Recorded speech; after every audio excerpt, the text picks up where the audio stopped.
வணக்கம். நான்வெஜ் சமையல் இன்றைக்கி என்ன பார்க்க போகிறோம்னா வாய்க்கு ருசியான வாழைக்கருவாடு வறுவல் அதான் பார்க்க போகிறோம். அதுக்கு இன்றைக்கி நம்ம வாழைக்கருவாடு எடுத்துருக்கோம் 100 கிராம். இது வந்து வாழைக்கருவாடு வாழை துண்டு நல்லா திக்காக இருக்கும், நல்லா சூப்பராக இருக்கும். அதாவது மற்ற கருவாடை விட இந்த கருவாடு நல்லா வாசம் நல்லா இருக்கும், சூப்பராக இருக்கும், சாப்பிட டேஸ்ட்டாக இருக்கும். அதாவது நம்ம நெய் மீன்லாம் போனோம்னா 100 கிராமே 400 ரூபா. ஆனால் இது வந்து நம்ம மார்க்கெட்டில் 100 கிராமே 80 ரூபாய்க்கு விற்கிது. நல்லா அருமையாக இருக்கும். ஒரு ஃபேமிலிக்கு இந்த மாதிரி ஒரு 80 ரூபாய்க்கு ஒரு கருவாடை வாங்கிட்டு நம்ம ஒரு வறுவல் பண்ணி ரசம் அந்த மாதிரி வச்சு சாப்பிட்டோம்னா செம்மையாக இருக்கும். அது வைக்கிற பக்குவம்னு ஒன்று இருக்குது அந்த கருவாடு, அந்த பக்குவத்தை இன்றைக்கி நம்ம பார்க்க போகிறோம். இப்போ இந்த பவுலில் பார்த்தீங்கன்னா நல்ல வெதுவெதுப்பான தண்ணி எடுத்து வச்சுருக்கிறோம். அதில் இந்த கருவாடு எல்லாத்தையுமே உள்ளே சேர்த்துக்கலாம். பச்சை தண்ணி ஊற்றி கழுவுறதை விட வெதுவெதுப்பான தண்ணியில் ஊற்றி கழுவுனா தான் நமக்கு கருவாடு எல்லாமே நல்லா சுத்தமாகி வரும். இந்த வாழைக்கருவாடை பொறுத்தளவுக்கு கடைகளில் நம்ம வாங்கும்போதே சைடில் உள்ள செதில்கள் எல்லாமே வெட்டி தான் எடுத்து வச்சுருப்பாங்க. அதனால் நம்ம வாங்கி இந்த மாதிரி உள்ள லேசாக இந்த மாதிரி கருப்பு கருப்பாக இருந்ததுன்னா அதை மட்டும் க்ளீன் பண்ணி எடுத்தாலே போதுமானது. அந்த வெதுவெதுப்பான தண்ணியில் ஒரு 10 நிமிஷம் ஊற வச்சா தான் நமக்கு இது சுத்தம் பண்ணுறதுக்கு நல்லாயிருக்கும். அதே மாதிரி அதை கருவாடோட மேல் பக்கத்தில் பார்த்திங்கன்னா உப்பு ரொம்ப ஜாஸ்தியாக இருக்கும். அதெல்லாம் சுடு தண்ணியில் போட்டு நம்ம கழுவும் போது தான் அது சுத்தமாக வெளியில் வரும். இதே மாதிரி இருக்கிற எல்லா கருவாடையுமே நல்லா சுடு தண்ணியில் கழுவிட்டு திரும்ப பச்சை தண்ணி ஊற்றி ஒரு 2 தடவை கழுவி எல்லாத்தையும் எடுத்து வச்சுக்கலாம்.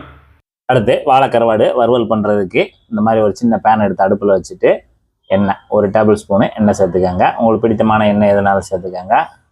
எண்ணெய் சூடானதும் பெரிய பல்லு பூண்டு ஒரு 4 பல்லு இடித்து வச்சுருக்கோம், அதை உள்ளே சேர்த்துக்கலாம். இடித்த பூண்டை உள்ளே சேர்த்துட்டு அந்த எண்ணெயிலே ஒரு பரட்டி விடுங்க. இந்த கருவாடு வந்து கறி குழம்பை விட டேஸ்ட் நல்லா இருக்கும், மணமாக இருக்கும். சிலருக்கு கறி பிடிச்சிருக்கும், சிலருக்கு கருவாடு பிடிச்சிருக்கும். அந்த மாதிரி கருவாடை ரெடி பண்ணி சாப்பிடும்போது சோறு நல்லா இழுக்கும். பசி இல்லாதவங்களுக்கும் நல்லா பசிக்கும். கொஞ்சமாக சாப்பிட்றவங்க நிறையா சாப்பிடுவாங்க. அந்த மாதிரி ஒரு டைப் தான் அந்த கருவாடோட வேலை. பூண்டு வதங்கிட்டே இருக்கும்போது இங்கே ஒரு 100 கிராமு சின்ன வெங்காயத்தை வந்து இடித்து வச்சுருக்கோம். இந்த மாதிரி இடித்து வச்சுருங்க, அப்படின்னா தான் நல்லாயிருக்கும். கட் பண்ணிவிட்டு போடனாலும் போட்டுக்கலாம், இந்த மாதிரி நல்லா 1-2 இடிச்சிட்டு போடனாலும் போட்டுக்கலாம். அந்த பூண்டோடு சேர்த்து இந்த வெங்காயத்தையும் நல்லா வதக்கி விடுங்க. 100 கிராம் வெங்காயம், அது சின்ன வெங்காயம் சேர்க்கும்போது தான் நல்லாயிருக்கும். இப்போ வந்து லேசாக இந்த வெங்காயத்துக்கு மட்டும் ஒரு 1/4 டீஸ்பூனுக்கும் குறைவாக சேர்த்துக்கோங்க. ஏன்னா எப்படினாலும் கழுவுனாலும் நமக்கு கருவாட்டில் உப்பு இருக்கும், அதனால் ஜாஸ்தி உப்பு முதலே சேர்த்துட வேண்டாம்.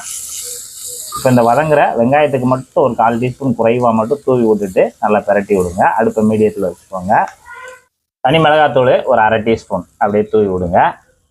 இந்த இடத்துல மிளகாத்தூளுக்கு பதிலாக நீங்கள் பச்சை மிளகா சேர்க்கனாலும் சேர்த்துக்கலாம். வெங்காயம் வந்து இந்த அளவுக்கு லேசாக பாதி வதங்கின பிறகு மிளகாத்தூளை போட்டு நல்லா பரட்டி விடுங்க. இப்போ பாதி அளவுக்கு வதங்கும் போதே நம்ம எல்லாத்தையுமே போட ஆரம்பிச்சிடலாம். இப்போ வந்து நம்ம கழுவி வச்சுருக்கக்கூடிய வாழை கருவாடு துண்டுகளை எல்லாத்தையுமே உள்ளே சேர்த்துடலாம்.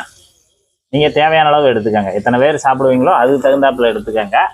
2 பேருன்னா 4 துண்டு இருந்தாலும் போதும், ஆளுக்கு 2 துண்டு சூப்பராக இருக்கும். இப்போ நம்ம வந்து ஒரு 4-5 பேர் சாப்பிட்றதுனால நான் நிறையா பண்ணுறேன். போட்டுட்டு அடுப்பு மீடியத்தில் வச்சுக்கோங்க. போட்டு அப்படியே அந்த இருக்கிற எண்ணெய் அந்த வெங்காயம் பூண்டுலேயும் நல்லா அந்த கருவாடை பரட்டி விடுங்க. கருவாடை வந்து சீக்கிரம் ரெடியாகி வந்துடும். அப்பப்போ மட்டும் நல்லா கலந்து விட்டுக்கிட்டே இருங்க, பரட்டி விட்டுக்கிட்டே இருங்க. மிதமான சூட்டில் பரட்டி விட்டுக்கிட்டே இருங்க. கருவாடு வந்து உடைய ஆரம்பிக்கும். அப்போ நல்லா உடைய ஆரம்பிக்குன்னா நமக்கு அந்த கருவாடு துண்டுகள்லாம் நல்லா வெந்து வந்துருச்சுன்னு அர்த்தம். இதில் வந்து சின்ன வெங்காயம் நம்ம எவ்வளோ வேணாலும் சேர்த்துக்கலாம். சிலர் வந்து கருவாடாக சாப்பிடுவாங்க, சிலர் அந்த கருவாடில் இருக்கக்கூடிய அந்த மிக்ஸான அந்த வெங்காயத்தை வச்சே சாப்பிடுவாங்க, நல்லாயிருக்கும். அதனால் நீங்கள் சின்ன வெங்காயம் இவ்வளோ தான் சேர்க்கணும்லாம் கிடையாது. கருவாடை பொறுத்தவரை சின்ன வெங்காயம் தான் டேஸ்ட்டு. சின்ன வெங்காயம் எவ்வளோ நாளும் சேர்த்துக்கலாம். இப்போ நம்ம கருவாடு சேர்த்து ஒரு 5 நிமிஷம் ஆச்சு. 5 நிமிஷம் மிதமான சூட்டில் அப்படி இப்படிமா நல்லா பரட்டி விட்டு அந்த கருவாடு துண்டுகள்லாம் அங்கங்கே உடைய ஆரம்பிச்சிடும். இந்த மாதிரி ஸ்டேஜில் நம்ம ஸ்டவ் ஆஃப் பண்ணிடலாம். நமக்கு சூப்பரான வாழைக்கருவாடு வறுவல் வாய்க்கு வக்கனையாக தயாராகிருச்சு.